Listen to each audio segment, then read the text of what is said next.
नमस्कार दोस्तों, बहुत बहुत स्वागत है आपका अनअकैडमी के इस महान मंच पर। वो सभी स्टूडेंट्स, वो सभी विद्यार्थी जो नीट 2022 और नीट 2023 एस्पिरेंट्स हैं और हिंदी मीडियम के स्टूडेंट्स हैं।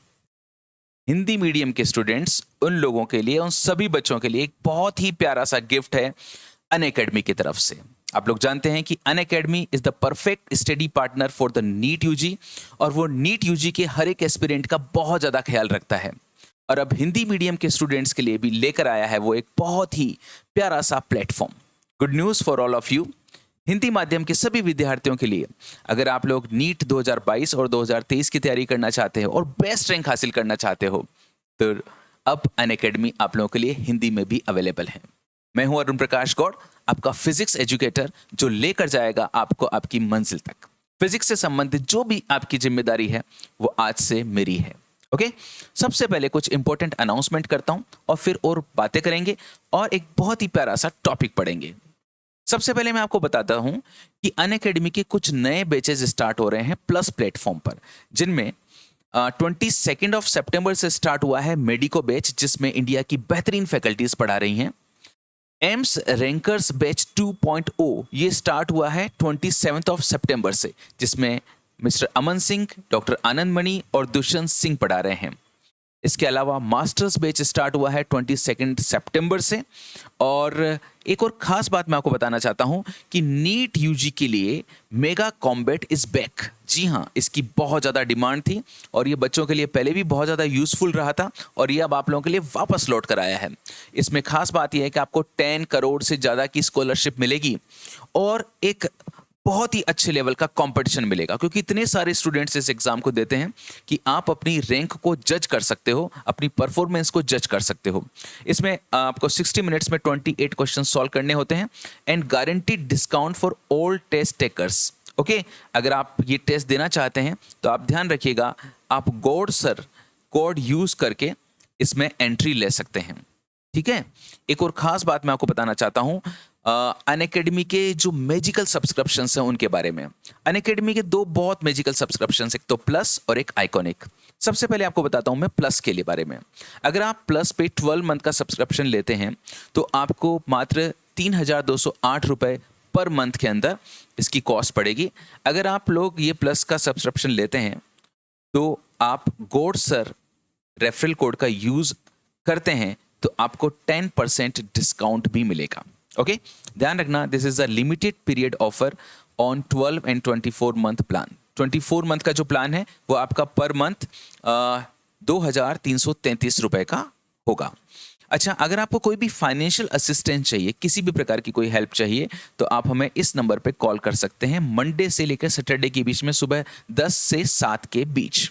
ओके, अच्छा, मैं आइकॉनिक सब्सक्रिप्शन के बारे में भी बता देता हूं।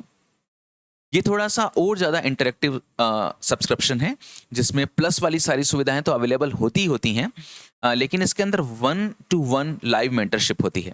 ओके, और इसके अंदर आपका जो एग्ज़ाम स्ट्रेटेजी है उसके लिए आपके लिए पर्सनल गाइड होता है और ढेर सारी और सुविधाएं होती हैं। इसमें जो 12 मंथ का सब्सक्रिप्शन है वो आपको पर मंथ की बात की जाए तो 5,417 रुपीज़ का रहेगा। ओके, तो ये भी एक बहुत ही मैजिकल सब्सक्रिप्शन है। यहाँ पे भी अगर आप इसके थ्रू भी आप एंट्री करते हैं अनअकैडमी पे तो आप गौड़ सर कोड का यूज कर सकते हैं। बच्चों, मैं आपको बता दूं कि वो सारे स्टूडेंट्स, वो सभी विद्यार्थी जो नए हैं अनअकैडमी पे, उनको मैं मेरे खुद से रूबरू करवा देता हूं। मैं हूं अरुण प्रकाश गौड़।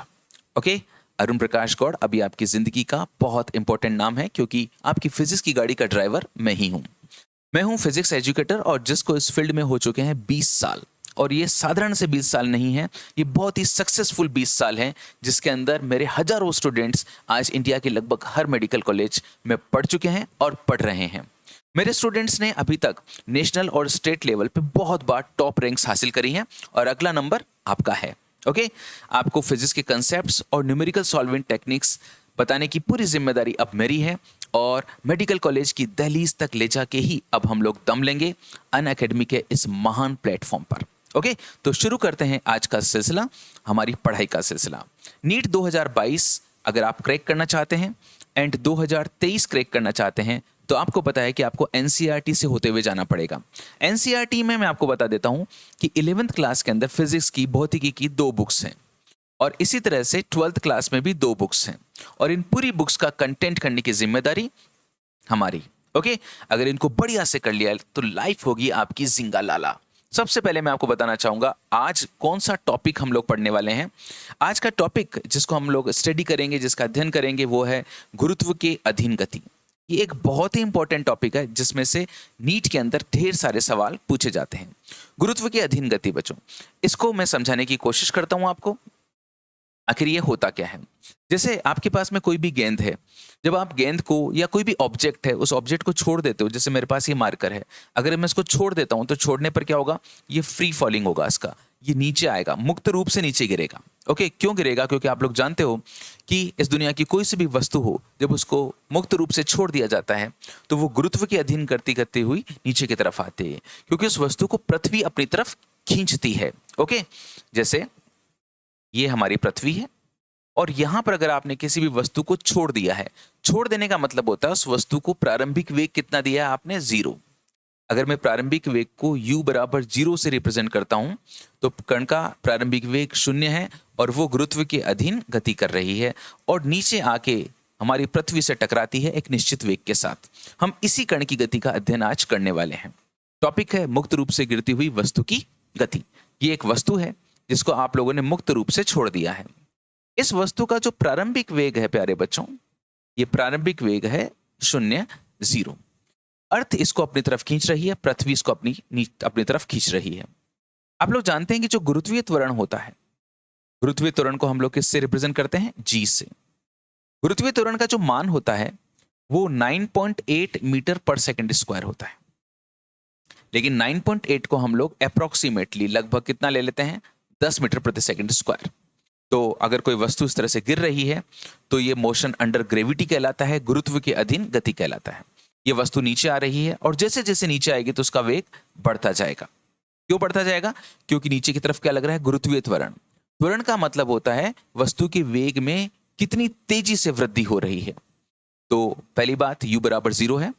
अगर आप इसको समझना चाहते हैं, इसके ऊपर और बातें करना चाहते हैं, तो मैं आपको बता देता हूं कि गुरुत्व की अधीन गति को अगर आपको समझना है तो गति की तीनों समीकरणें आपको आनी चाहिए।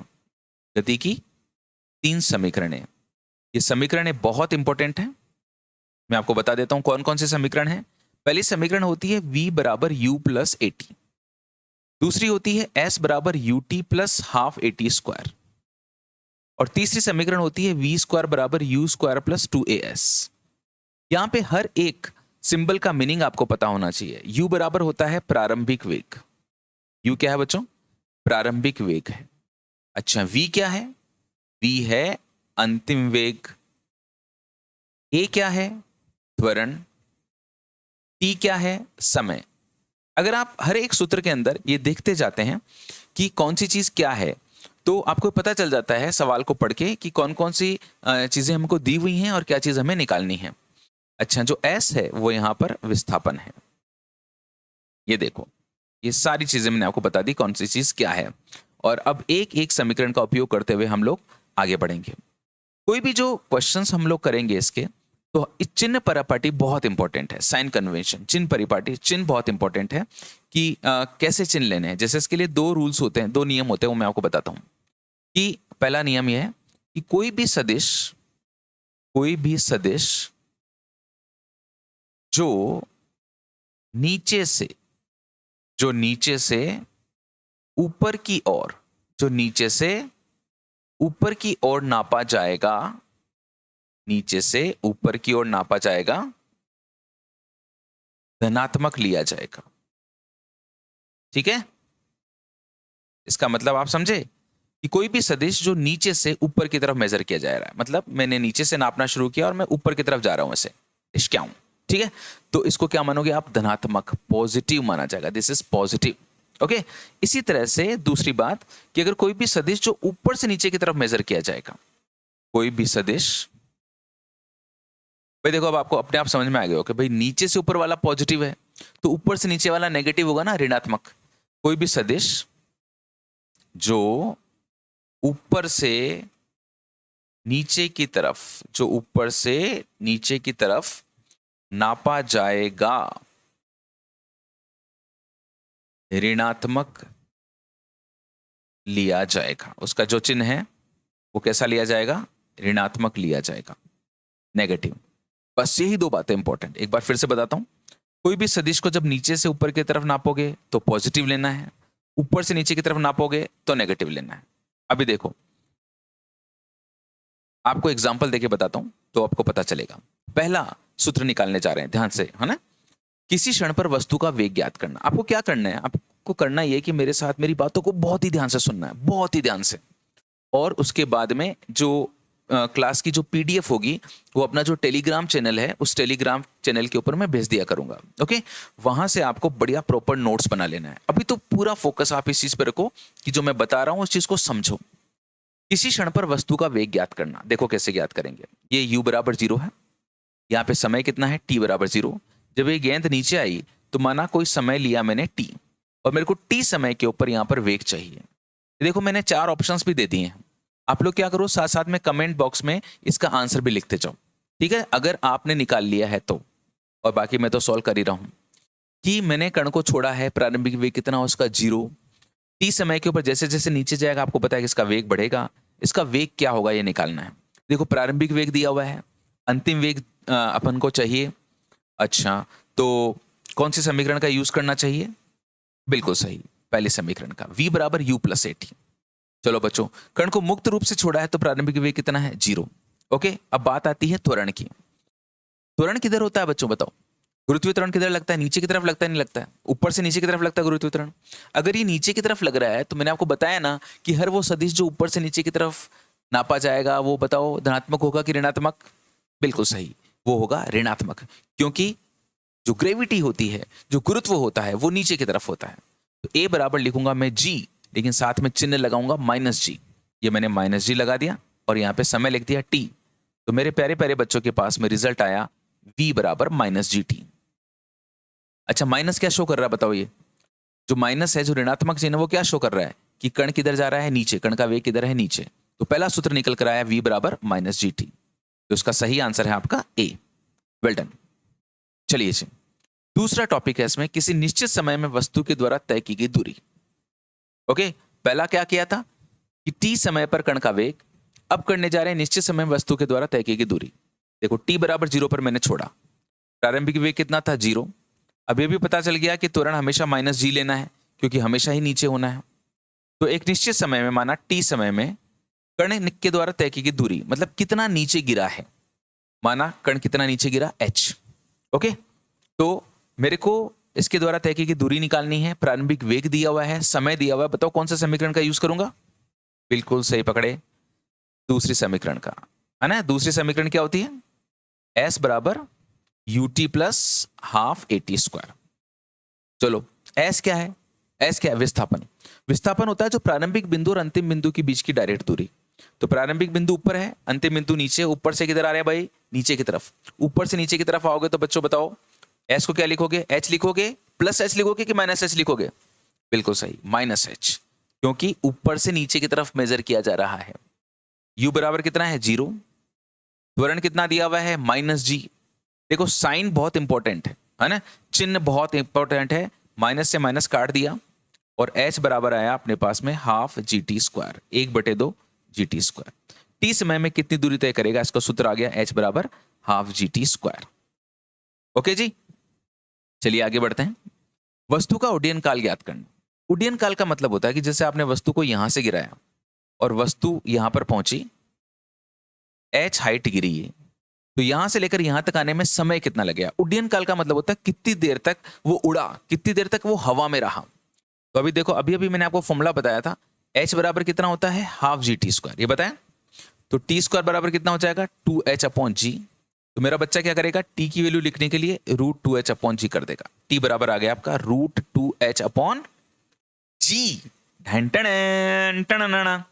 ओके जी, चलो, t बराबर √2h/g मेरे पास में सूत्र आ गया। ये सारे सूत्र बहुत महत्वपूर्ण हैं।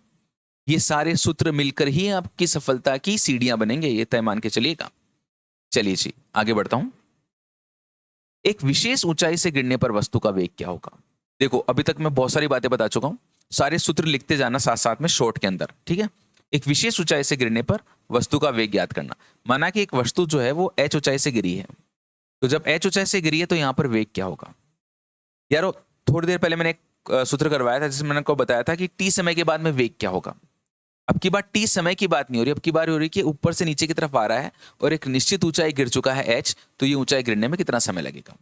तो इसके लिए हम लोग यूज करेंगे तीसरी समीकरण। ओके, जो तीसरी समीकरण है वो क्या होती है? v स्क्वायर बराबर u स्क्वायर प्लस 2as। चलिए जी, u बराबर कितना है? 0। त्वरण कितना है?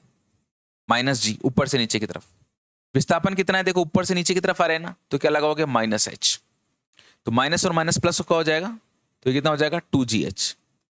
तो v बराबर हो जाएगा आपका √2gh। ये मेरे पास में वेग का सूत्र आ गया।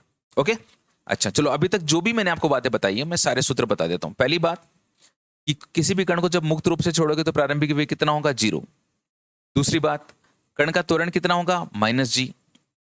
तीसरी बात कि t समय पर कण का वेग कितना होगा? -gt।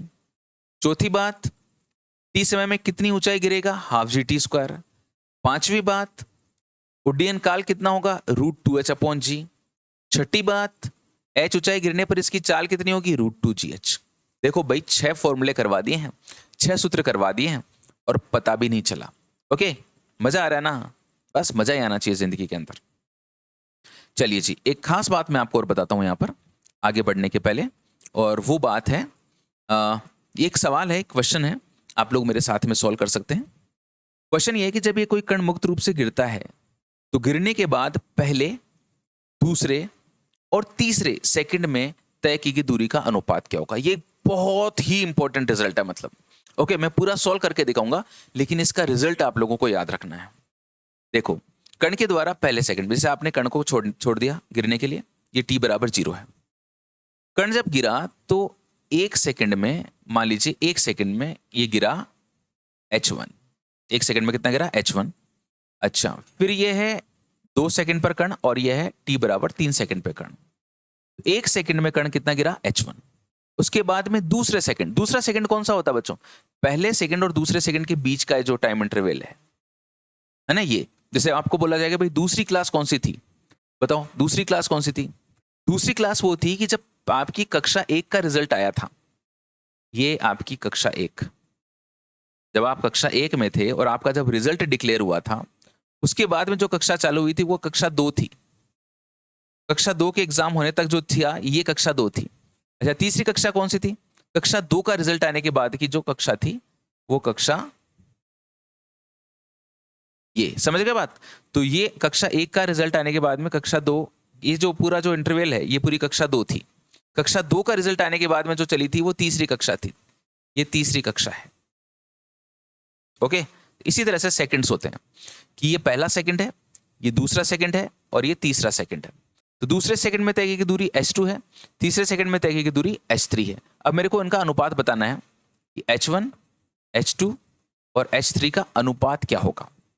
तो देखो एक काम करते हैं, मैंने आपको बताया बच्चों एक बात बहुत इंपॉर्टेंट, और वो बात ये थी कि भाई h का सूत्र बताया था ½ g t², ये बताया था।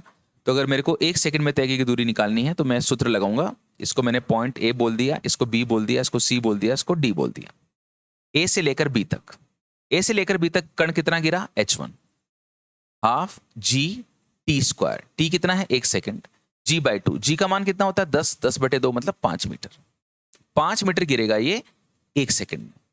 अच्छा, और पूरे 2 सेकंड में कितना गिरेगा? पूरे 2 सेकंड में, पूरे 2 सेकंड में अगर मेरे को निकालना है कि कितना गिरेगा, तो ये t बराबर 0, ये t बराबर 2, 2 सेकंड में जो गिरेगा वो गिरेगा h1 plus h2।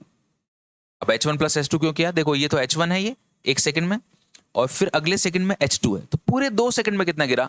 h1 plus h2। Formula है h बराबर ½ g t²। तो ये हो गया आपका ½ g t²। टाइम कितना लगा? 2 सेकंड, इसका स्क्वायर कर दिया। g का मान कितना है बच्चों? 10, और 2 का स्क्वायर कितना हो गया? 4। ये 2 बार कट गया, ये कितना आ गया? 20। h1 कितना निकाला था? 5 मीटर, और ये h2 बराबर कितना आ गया? 15 मीटर। मतलब दूसरे सेकंड में कितना गिरेगा? ये 15 मीटर गिरेगा। ओके जी, अच्छा अब तीसरे सेकंड में कितना गिरेगा? तीसरे सेकंड में कितना गिरेगा अगर आपको निकालना है तो आप t बराबर 0 से लेकर t बराबर 3 सेकंड तक की टोटल ये दूरी निकाल लो। उसमें h1 और h2 आ चुका है तो फिर h3 कैलकुलेट होकर आ जाएगा। जैसे मैं एक काम करने जा रहा हूं, ये t बराबर 0 पर छोड़ा मैंने इसको, ये t बराबर 3 सेकंड, यहां पर कण आ गया, ये पूरी दूरी निकाल ली। तो h बराबर फॉर्मूला है हमारे पास में हाफ जी टी स्क्वायर।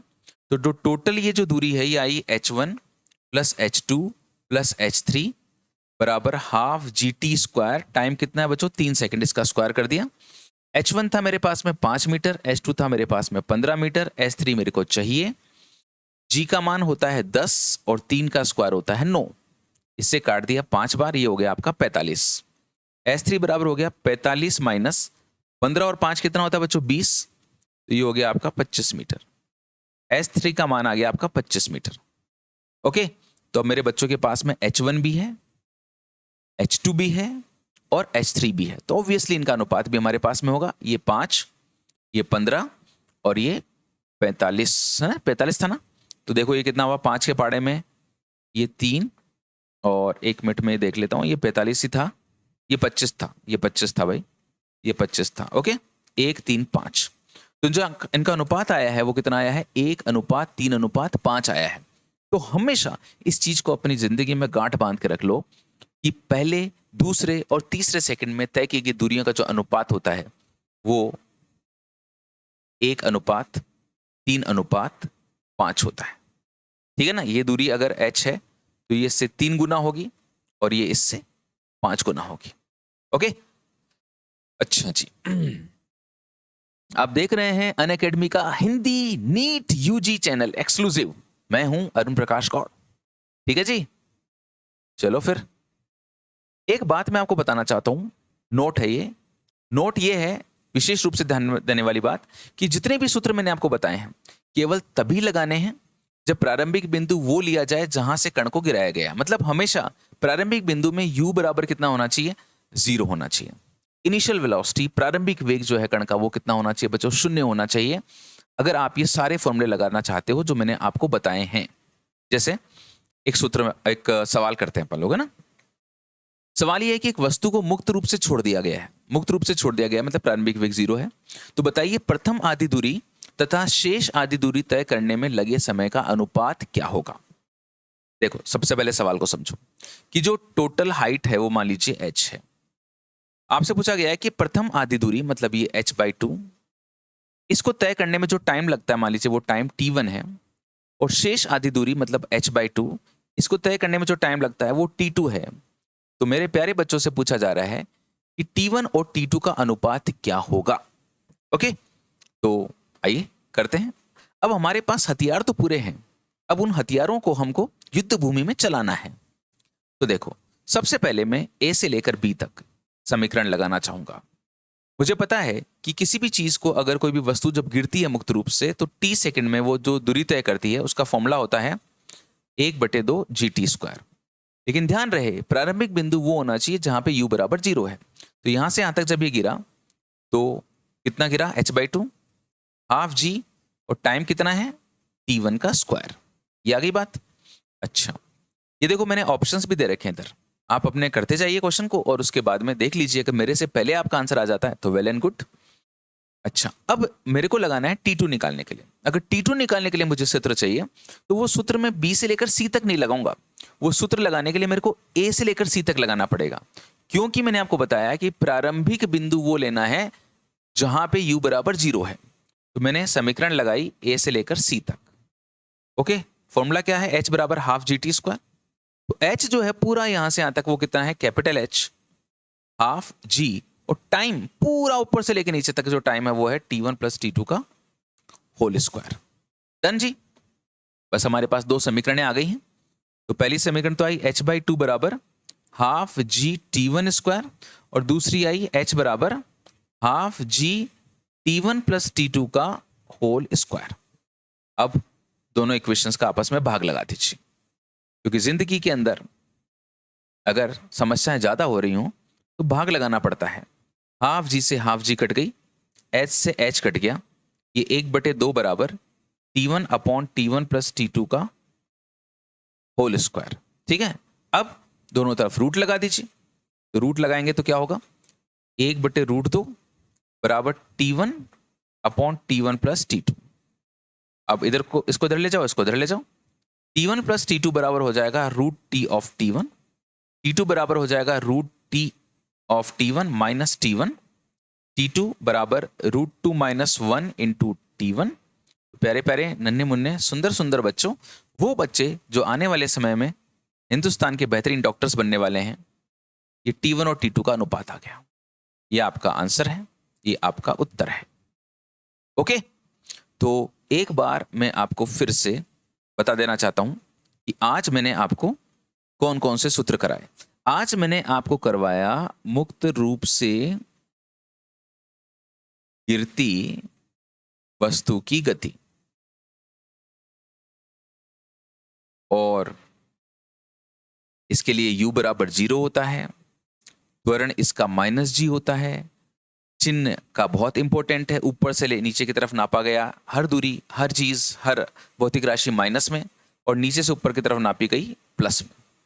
चौथी बात जो मैंने आपको बताई वो बताई v बराबर -gt किसी भी समय पर चाल कण की, फिर t समय में कितना नीचे गिरता है, हाफ GT²। फिर आपको बताया उड्डयन काल जो है √2h अपॉन g। फिर मैंने आपको बताया h ऊंचाई गिरने के बाद में इसकी चाल कितनी होगी, √2gh, है ना। और फिर मैंने आपको बताया कि पहले, दूसरे और तीसरे सेकंड में तय की गई दूरियों का अनुपात 1:3:5। ओके, ये वो सारी चीजें थी, ये वो सारी बातें थी जो हम लोगों ने मिलजुल कर करी। आपको मैं एक बात बता चुका हूं, बस आप तो अपना लक्ष्य मजबूत बनाइए। आप तो सिर्फ ये सोचिए कि आपको जिंदगी में हासिल क्या करना है, बाकी की सारी जिम्मेदारी आप अनअकैडमी पे छोड़ दीजिए। ठीक है, मैं अरुण प्रकाश गौड़ हमेशा आपके साथ में हूं, पूरा अनअकैडमी परिवार आपके साथ में है। आपके सपनों को अंजाम देने तक हम लोग सपनों का पीछा नहीं छोड़ेंगे, और जब किसी चीज का पीछा नहीं छोड़ा जाता है तो वो हमें जरूर हासिल होता है। Wish you all the best, love you so much, all the best for your bright future.